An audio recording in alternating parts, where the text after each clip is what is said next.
Okay, so I'm gonna do a closeout on this video.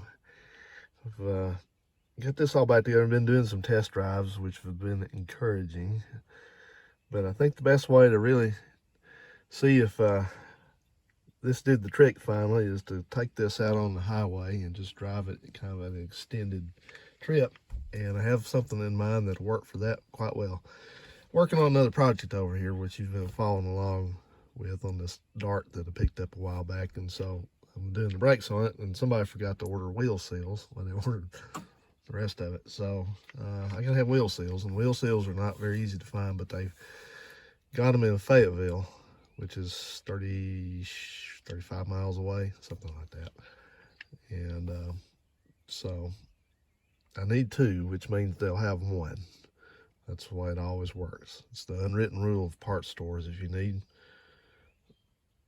one, they'll have 2, 3, 4, 5, or 6, plenty of them. If you need two, they'll have one or none. And anyway, so that being said, we're gonna take US 31 up and then pick up US 64 and take US 64 out east to Fayetteville. So we'll get on the road here. I think we got everything ready to go. Got this, so we'll put it in here. It's Memorial Day weekend. All the crazies are out.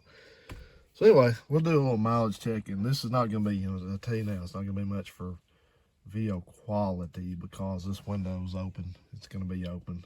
I'm going to open my other vent.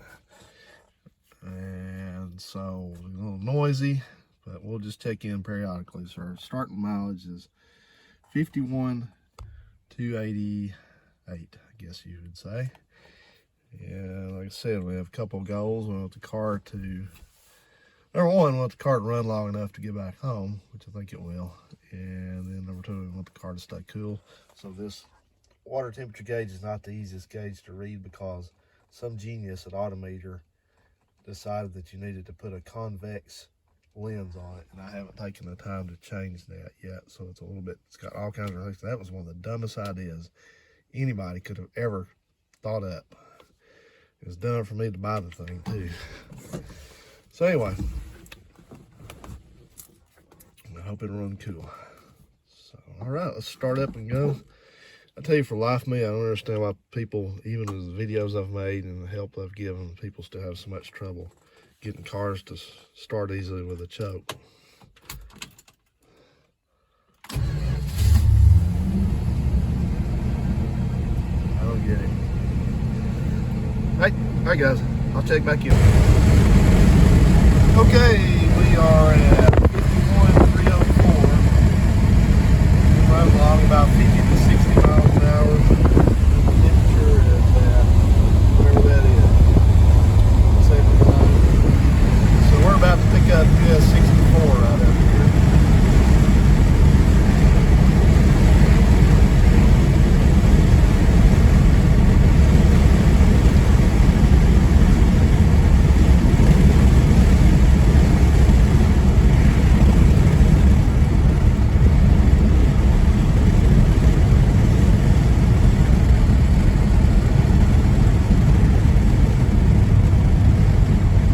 This is a reroute. When they 4-lane this, they moved the highway in a couple places, 2, 3, 4 places actually.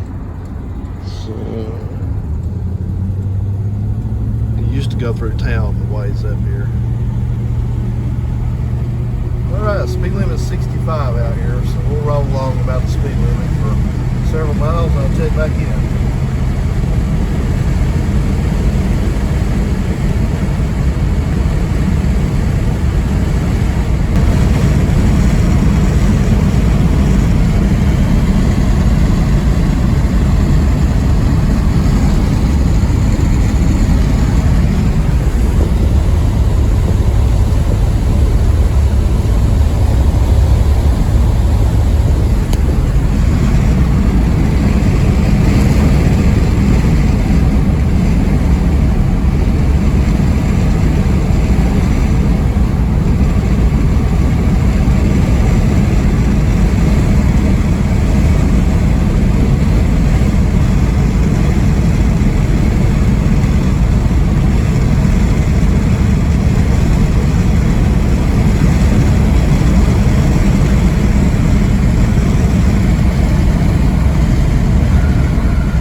are at our destination.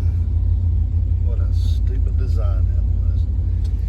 So our mileage over here is 51,330. So that would be actually about 42 miles. I was a little off on my, is that right? Yeah. So everything seems to be fine here. It's behaving perfectly. The warmest I saw it was when I had to pull up a couple grades there, pretty steep. It got up maybe a needle's width over 180. And you know, of course, it's anyone's guess how accurate these gauges are. But one thing I did notice is I'm glad that the original owner of this car chose to spend extra money to buy a 300 with its standard 383 cubic inch engine, because where I just basically had to just touch the accelerator and zoom up hills, I feel like with a smaller engine and another version of a Chrysler, there'd be struggles to get up hills and maybe use more gas and things. So yeah, it's a good idea they had. All right, so far so good. All right then, so we're back to home base. Made it with no trouble. Our mileage is at 51,356, and I'm gonna call that fixed because I never saw that temperature gauge go up whatsoever out of the ordinary. It's, I think, like I said, I think the hottest it ever got was maybe 185 degrees, which is great. If it stays there, that's fine, because the problem it was having before I did any of that work to it, that therapy, is that I could get on the 4-lane or the interstate and open it up to about 70 miles an hour, and it would just be, by the time I got to the next exit, which is exit number 6 out here on the turnpike, the interstate, it'd be up to about 210 degrees and it would not come down. You know, I'd pull in and it would just stay up there. And, you know, if I got back out, if I didn't just sit there and wait for it to cool off, then if I tried to keep going, it'd just keep on climbing. It's slow, but it'd climb. So it's not doing any of that anymore. So apparently we got to the root of the problem. So it may not work for everybody, but that's, you know, that's what I did. I was wanting to do this. I was determined that I was not going to put an aluminum radiator in this car. My resolution was that if I couldn't make it run cool with that original radiator, then I was just going to park it. I wasn't going to drive it, because I think aluminum radiators are ugly, and the cheap aluminum radiators are just that. They don't always fit correctly, and they're not made as well as a decent one. You know, they're just about all made offshore, like everything else. So that was my determination to do that. So I think I succeeded. So that's how I did it. Just flush, flush, flush, flush, flush.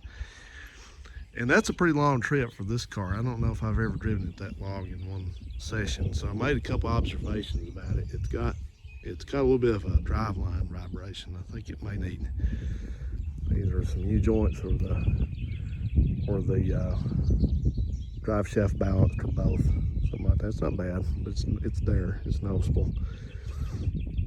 The other thing is that I think I'm going to have to put my high-speed starter back on it, because this car it starts very easily cold, and in most cases when it's hot or warm it starts easily. But like when I pulled into the store up there, I stood around and talked to an enthusiast for several minutes, and then when I came back out, I knew it was flooding a little bit, because or the carburetor was boiling or whatever, because I could smell a little bit of gas fumes up there, and it's always done that with that carburetor. That's an AFB, and the reason is because it's not really boiling over per se, but it does a little bit of boiling, and that carburetor does not vent to the outside of the air cleaner whatsoever. All the bowl vents are inside of it, so everything coalesces inside that big air cleaner, and it creates a super rich mixture. And then when you're ready to leave and start the engine and take off, it's hard to get started. You have to lean on the starter for 10 or 11, 12, 13, I haven't ever timed it, I'm just guessing, but I'd say probably 10 seconds of continuous cranking just to get it to start. And then sometimes you have to put it to the floor, so that's not ideal, and there may be something that will help that, but I've tried everything I know that will help it. I've put a spacer under it, a heat spacer taken heat spacer out. I've used different gas. I've done everything. I think that's just the way it is. I probably did this when they were new. So the deal with the starter is that has its original starter on it, which I've rebuilt, and it works fine, but it's one of those that's a small, what they call small frame shunt wound starter, which means it only turns, the starter motor only operates so fast. So it speeds, it turns over, and it doesn't have the capability to really spin the engine over fast to get it cleared out faster. There's the finger. So that's it. I'm going to do a video on that because I think that's one thing that people are not really educated about on these starters. So I'll do that. That's fascinating. So I think I'm going to, just for now, I'm going to pull off that starter and put on one of my good large frame starters. I think that was a thing that Chrysler actually did in the early 70s. They started using a faster starter for situations for hard, what'd they call that? They called it, I think they might have termed it hard to crank engines or something like that. So this one's always been like that, and the Slant 6s have usually been easy to start when they're hot because they vent outside the carburetor. Anyway, that's about the long and the short of it. Oh, I did not replace the thermostat in this, or the water pump, or the hoses, or anything like this. All I did was I just cleaned it out. So if you're having problems like this at higher speeds, like at highway speeds, and you just can't keep your car cool, one of these cool, any kind of car, old car cool, then you've got a radiator problem somewhere, a circulation problem. It's just the rule of thumb. So maybe you can try this, do what I did, and just went to town on it, cleaning it and flushing it, running cleaner through it. And you may have to be a little bit creative about the cleaner because stuff that's sold on the shelf these days is not very harsh, because the EPA doesn't want anything to be spilled, and I can support that. I understand why they do it. It's kind of hard on us when we need to clean things, but just to recap this, what I ran through it was I went to the store and just got some the acid that you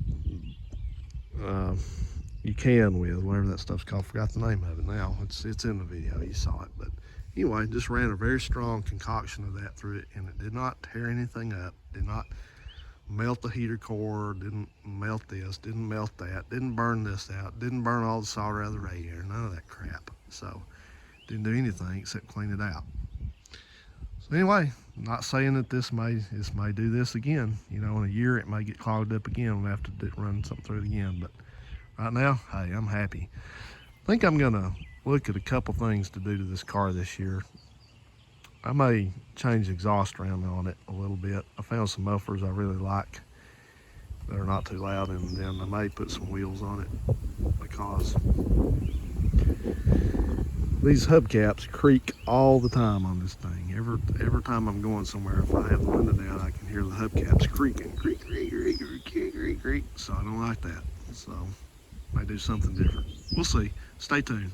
All right, guys and gals, thanks so much for watching, and hope this video is going to be a little bit informative for you. Have a good one.